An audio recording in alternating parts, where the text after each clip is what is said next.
ఇంట్లో 24 గంటలు ఉంటేనే చేసుకున్న భార్య తిడుతుందన్న.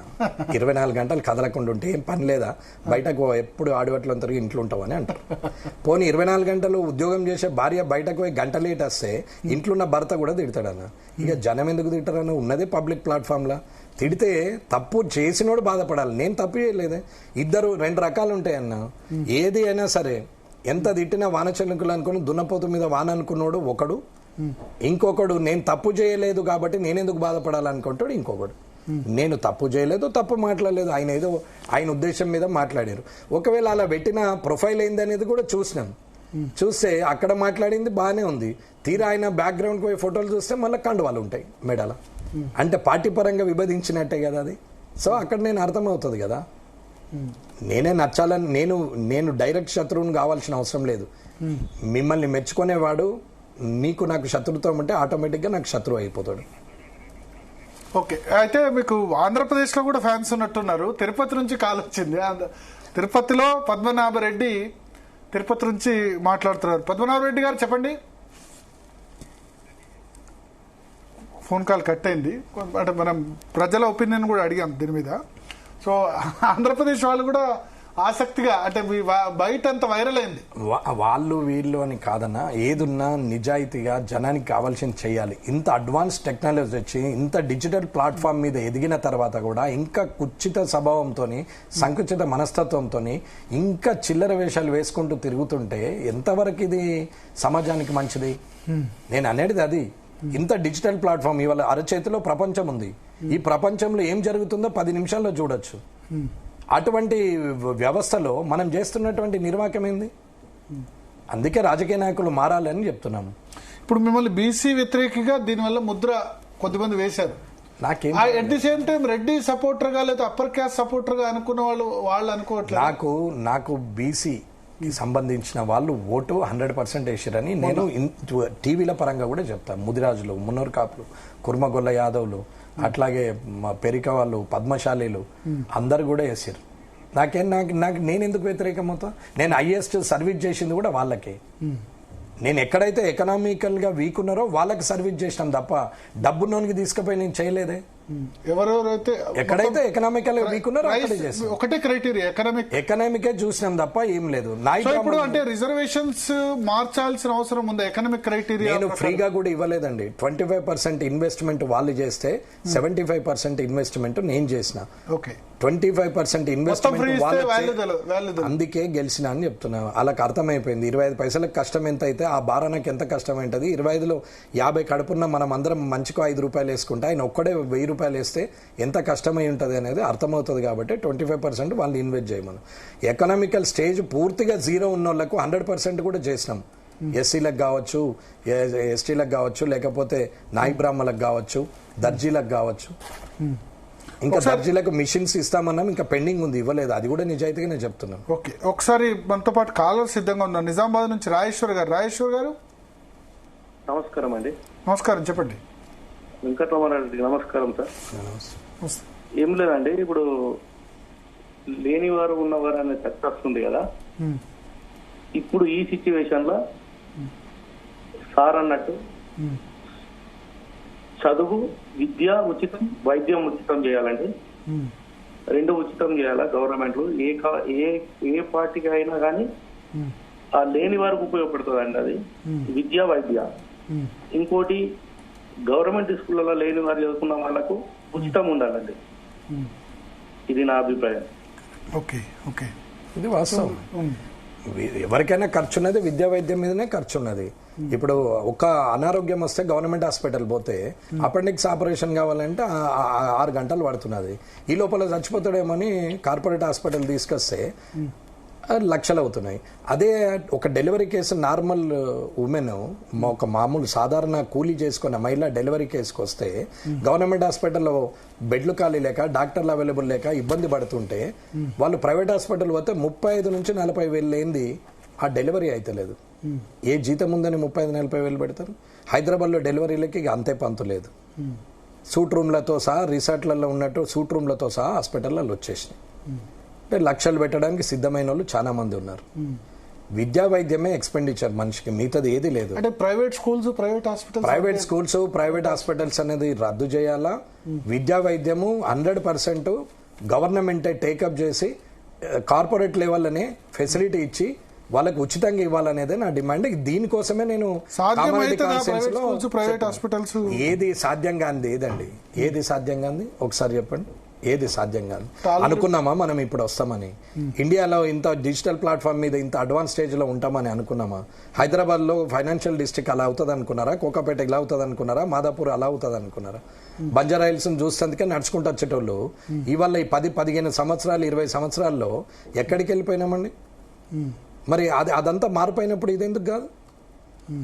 ఓకే, సో అంటే ఒకటి మీరు చెప్తున్నవన్నీ కూడా కామెంట్స్ కూడా మోర్ ఆర్ లెస్ జనాభా దామాష కంటే ఆర్థిక అసమానతల ఆధారంగా రిజర్వేషన్ ఇవ్వాలి.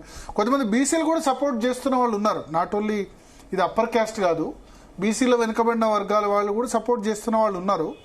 కానీ ఇది రాజ్యాంగ పరంగా ఎట్లా పాసిబుల్ అవుతుంది? అవుతే కనుక మీ పార్టీ కేంద్రంలో ఉంది చేయాలంటే. నేను మోడీ గారికి కూడా మీ టీవీ ద్వారా చెప్తున్నాను, విద్యా వైద్యము ఫ్రీగా ఇవ్వండి దయచేసి. మీరు ఎన్ని చేసినా ఇది ఒక్కటి చేస్తే భారతదేశం ఆటోమేటిక్గా బాగవుతుంది.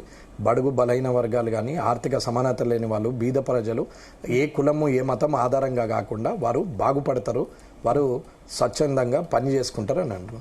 ఏ ఖర్చులైతే పెరిగిన విద్యా వైద్యం మీద, పిల్లలు ఒక స్టేజ్ మంచి స్కూల్లో చదవాలంటే హైదరాబాద్లో చదివిస్తే 3-4 లక్షలు ఎల్కేజీ యూకేజీ, 15-20 లక్షలు ఇంటర్నేషనల్ స్కూల్. ఇది ఒక వ్యాపారం కాకపోతే 1,50,000 పెట్టినటువంటి టీచర్ గవర్నమెంట్ స్కూల్లో ఉంటారు జీతం తీసుకొని, 25,000 రూపాయలు జీతం తీసుకునేటోళ్ళేమో ప్రైవేట్ స్కూల్లో ఉంటారు. ఈడనేమో 10 లక్షలు డొనేషన్ ఉంటుంది, అక్కడనేమో ఫ్రీ ఉంటుంది, మిడ్ డే మీల్స్ ఉంటుంది. మరి ఎందుకు అక్కడ చదవడం? కారణం ఏంటి? మీ దగ్గర జాయిన్ అవుతున్నారు, అకామిడేషన్ ఫెసిలిటీ లేకపోవడం. నేను గెలవక ముందు, నేను గెలిచిన తర్వాత నేను గవర్నమెంట్ స్కూల్లో తిరిగి మోటివేట్ చేసి ప్రజల్లో మాట్లాడుకుంటూ చేస్తే ఈసారి 2,000 స్ట్రెంత్ పెరిగింది మొత్తం ఒక్క నియోజకవర్గంలో. కానీ ఎందుకు జాయిన్ అవుతలేరంటే ఇన్ఫ్రాస్ట్రక్చర్ లేదు, బాత్రూములు లేవు, కుర్చీలు లేవు, ట్యూబులు ఉండవు, ఫ్యాన్లు ఉండవు. డిజిటల్ ప్లాట్ఫామ్ వచ్చింది, స్క్రీన్లు ఇస్తారు, టచ్ స్క్రీన్ ఇస్తారు, కరెంట్ బిల్ కట్టేందుకు డబ్బులు ఇవ్వరు, రిపేర్ అయితే మెయింటెనెన్స్కి ఇవ్వరు, కొత్త డిఎస్ వేయరు, స్కూళ్ళన్నీ డీఫంట్ అవుతున్నాయి. ఏమనంటే గవర్నమెంట్ స్కూలు కాంపౌండ్ లేకుండా 15 ఏళ్ళు అవుతుంది. నేను రేపు అనామకం మీద కూడా ఓడిపోవచ్చు కదా, అదే కాంగ్రెస్ పార్టీలో, అదే కాంగ్రెస్ పార్టీ చేతిలో. రేపు వచ్చే ఎలక్షన్ లో నేను అనామకుడి చేతిలో ఓడిపోనని గ్యారంటీ ఉందా? లేకపోతే ఇంకా నేను పైకి వస్తానేది ఏమన్నా గ్యారంటీ ఉందా? అన్న ఇది జీవితం, రేపటికి కాదు మరుక్షణంకే గ్యారంటీ లేదు. ఆశపడడంలో తప్పు లేదు, కానీ కష్టపడకుండా ఆశపడడం తప్పు. కష్టపడినంత మాత్రాన ఫలితం రావాలని కూడా ఏమీ లేదు. ఫలితం రాకుంటే నిరాశపడ్డాడు కష్టపడే ఆలోచనలో లేనట్టే లెక్క. ఆశ నిరాశల మధ్యనే జీవితం ఉంటుంది. ఇవాళ ఉపవాసం ఉంటే రేపు ఆకలి అయితేనే దానికి వాల్యూ ఉంటుంది, కానీ కడుపు నిండా భోజనం చేసి వెళ్ళకిల పడుకుంటే డైజెషన్ ప్రాబ్లం వస్తుంది. ఓకే, జగిత్యాల నుంచి గంగాధర్ గారు కాలర్ సిద్ధంగా ఉన్నారు. గంగాధర్ గారు నమస్కారం సార్. నమస్కారం, చెప్పండి. నమస్తే మీకు అండ్ మా డైనమిక్ ఎమ్మెల్యే వెంకటరమణారెడ్డి గారికి. సార్ నేను అబ్జర్వ్ చేసింది ఏంటంటే ఎమ్మెల్యే గారు మీరు చాలా విఘ్నతతో మాట్లాడుతున్నారు. యాక్చువల్గా సమాజం పట్ల మీకు ఒక మంచి అవగాహన, ఇప్పుడున్న సమాజంలో ఏం జరుగుతుంది, వాస్తవాలు ఏంటిదనేది మీరు చాలా చక్కగా వివరించారు. మీకు ఎమ్మెల్యేగా కాకుండా ఒక సామాజికవేత్తగా మిమ్మల్ని ఈ డిబేట్ లో చూడడం జరుగుతుంది సార్. మీరు చెప్పిన 2 విషయాలు చాలా గొప్పగా ఉన్నాయి. నంబర్ 1, ఒకటి ఈ దేశంలో ప్రతి ఒక్కరికి విద్యా వైద్యం అవసరం సార్. విద్యా వైద్యం ఇచ్చిన రోజున ఫ్రీబీస్ అవసరం లేదు. కానీ ఇక్కడ ఒక నా ప్రశ్న మీకు తర్వాత జర్నలిస్ట్ గారికి నేను చెప్పేది ఏంటంటే, అసలు ఈ విద్యా వైద్యము ఫ్రీగా కాకుండా చూసేదే రాజకీయ నాయకులు, ముఖ్యంగా రాజకీయంలో చాలా ఆర్థికంగా ఉన్నత స్థితిలో ఉన్నవాళ్ళు. మీరు చూడండి, పెద్ద పెద్ద వైద్య కళాశాలలు, ప్రైవేట్ వైద్య కళాశాలలు ఎవరి ఉన్నాయి సార్? రాజకీయ నాయకులే ఉన్నాయి. పెద్ద పెద్ద ఇంజనీరింగ్ కాలేజీలు ఎవరే ఉన్నాయి? రాజకీయ నాయకులే ఉన్నాయి. కాబట్టి వాళ్ళ బ్రెడ్ అండ్ వాళ్ళకు రాజకీయంలో డబ్బు సామాన్యుల దగ్గర సంపాదించాల్సిన అవసరం లేదు. వాళ్ళకు వ్యాపారాలు కావాలి, మళ్ళీ వాళ్ళు గెలవాలి, వాళ్ళ పార్టీ గెలవాలంటే ఇది చెయ్యాలి. దీనికి ముఖ్యంగా మీరు ఇంతకు ముందు నేను అడగాల్సిన ప్రశ్న మీరు సమాధానం చెప్పారు. మీరు డైరెక్ట్ పిఎం మోడీ గారిని అడుగుతానన్నారు.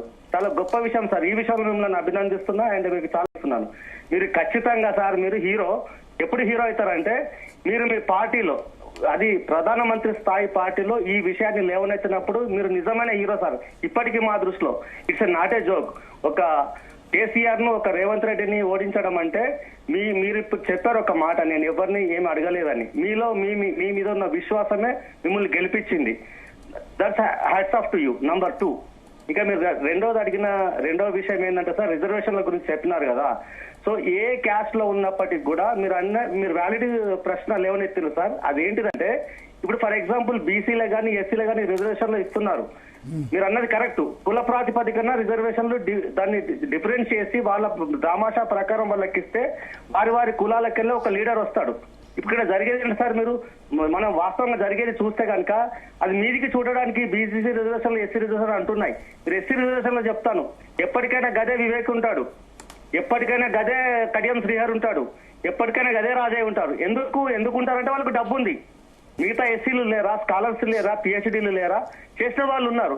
కానీ వాళ్లకు రాజకీయంలో చేసే అవకాశం రానివ్వరు కూడా.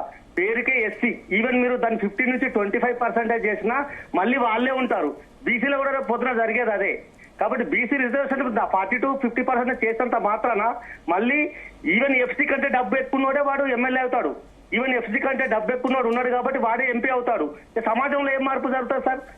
డబ్బు ఎవడైతే ఎక్కువ ఉండి పెట్టి ఎమ్మెల్యే ఎంపీగా గెలిచినాడో వాడి ఇంట్రెస్ట్ చూపిస్తాడు. అధికారం రాకముందు చెప్పే కథలు వేరుంటాయి, అధికారం వచ్చిన తర్వాత చేసే చేష్టలు వేరుంటాయి. సార్ మీరు మాత్రం కళ్ళు తెరిపించే రకంగా మాట్లాడారు. ఒక లీడర్ గా మేము హ్యాట్స్ ఆఫ్ సార్. ఈ విషయంలో మీరు ఇంకా ముందుకు వెళ్ళండి. మీకు మేము హార్డ్ కోర్ ఫ్యాన్స్ గా ఉంటాం సార్. బికాజ్ చాలా రోజుల తర్వాత ఒక అర్థవంతమైన చర్చ, అర్థవంతమైన మీనింగ్ఫుల్ గా ఒక చర్చ జరిగిందని నేను భావిస్తూ మీకు చాలా సమయం తీసుకుంటున్నాను. దయచేసి థ్యాంక్ యూ వెరీ మచ్. మీరు కూడా దీనికి నన్ను ఒక సూటి ప్రశ్న సార్. మీరు బీజేపీ ప్రభుత్వంలో ఉన్నారు, ప్రజలకు ఉపయోగపడే పనులు మీ ప్లాట్ఫామ్ ద్వారా, మీకున్న అధికారం ద్వారా మీరు బీజేపీ ప్రభుత్వం, కేంద్ర ప్రభుత్వానికి విన్నవించి ఇలాంటి ఒక మంచి సూచనలు చేసి సామాన్య ప్రజలకు, ఈ దేశంలో సామాన్య ప్రజలకు సార్ వాళ్ళు మంచిగా బతికేలా ఒక అవకాశాన్ని కల్పించండి. మీకు సదా ప్రజలు ఎప్పుడు మీ వెన్నంటుంటారు. తర్వాత ముఖ్యంగా సార్ ఆయన యాంకర్ గారికి ఏమంటే సార్, మీరు చాలా మంచి కార్యక్రమాలు తీసుకుంటున్నారు, చాలా అర్థవంతమైన ప్రశ్నలు వేస్తున్నారు. Thank you very much sir. మీ యొక్క మీకు మేము ఫ్యాన్స్ అయిపోతున్నాం. తప్పకుండా సార్ మీరు దీన్ని ముందరికి తీసుకెళ్ళండి. చెప్పండి సార్ ప్రజలకి. ప్రజలు ఎప్పుడు కూడా నమ్ముతారు సార్. ఈ ఫ్రీ బీస్ కథలు ఇవన్నీ వేరు, ఈ రిజర్వేషన్లు ఇవి చేస్తున్నారు. ఓకే, ఇంతకుముందు చెప్పినట్టుగా తప్పకుండా సార్ అసలైన బ్యాక్వర్డ్ పీపుల్ కి, నిజమైన బ్యాక్వర్డ్ పీపుల్ కి అందేలా చూడాలని కోరుకుంటున్నాను.